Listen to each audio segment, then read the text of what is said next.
So as I was saying, your reincarnation was the only way to move up the caste system. So if you look back at the caste system, so one might be born as a Shudras. If you're a Shudra, you can't actually advance up the ladder in your lifetime.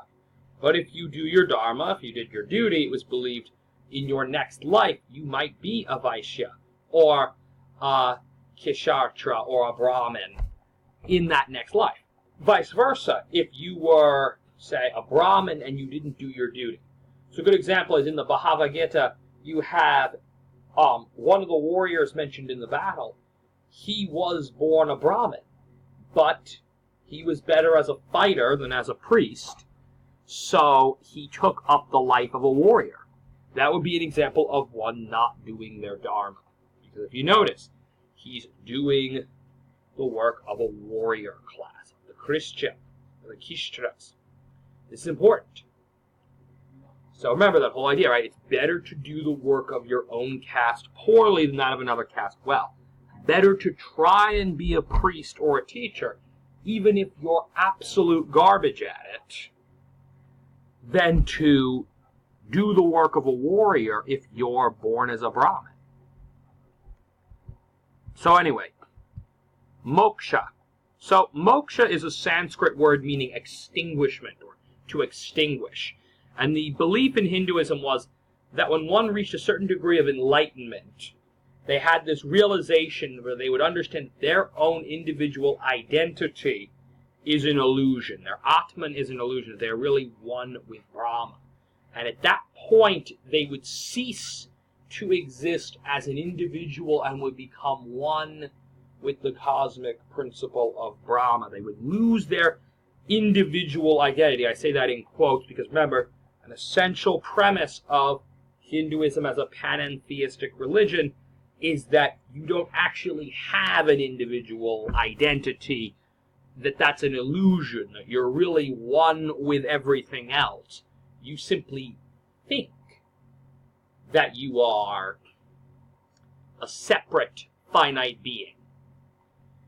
And that once you realize the truth, then you become one with the cosmic principle of Brahma, and you are released from the cycle of reincarnation. That's a big idea here. A lot of Western folks, when they first encounter Hinduism, they think of karma way too much like sin. They think of it as, well, I want to get good karma so I can get to a good afterlife. Kind of like how a lot of folks in Western monotheistic religions like Judaism, Christianity, and Islam think, I want to be virtuous, I want to do good things so I can go to heaven. They think of a good reincarnation as kind of equivocal to heaven, and that's not really it. Because that's not the goal. In monotheistic religions, heaven is an end point. That's where you go at the end of your journey. It's not part of the journey, it's the end of the journey. It's the destination. A reincarnation is not an end point. It's a continuation in a journey.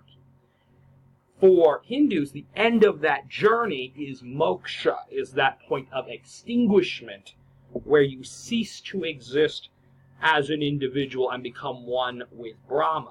Now, this is kind of a little different than how we like to think. So this raises a question that a lot of people wonder is, why would someone want moksha?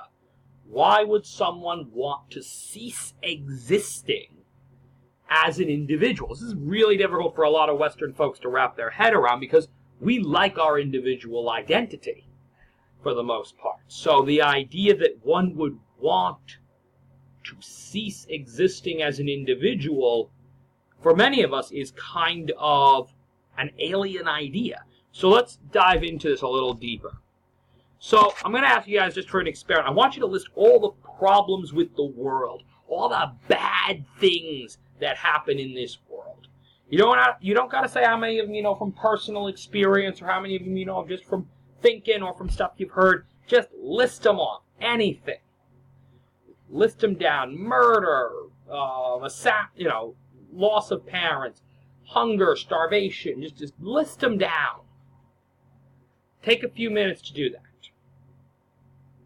Okay. Trusting by this point, the video has resumed. that you've all got an exhaustive list. Good.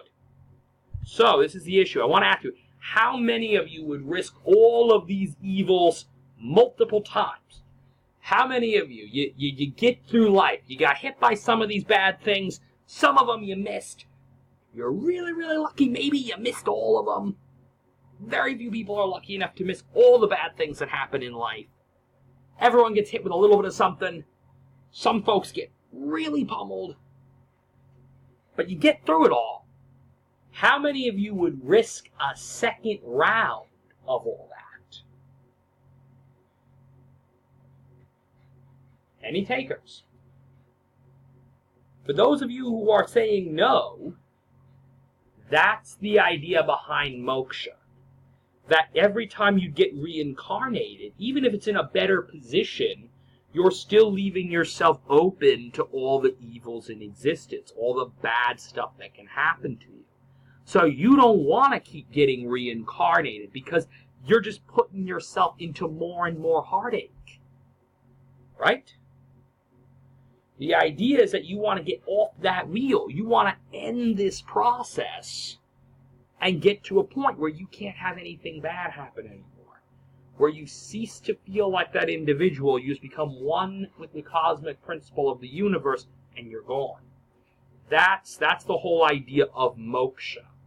So now that we've gotten through moksha, we're going to take a little break from Hinduism and we're going to spend the next class looking at Buddhism. So, thank you all for bearing with me with this lecture.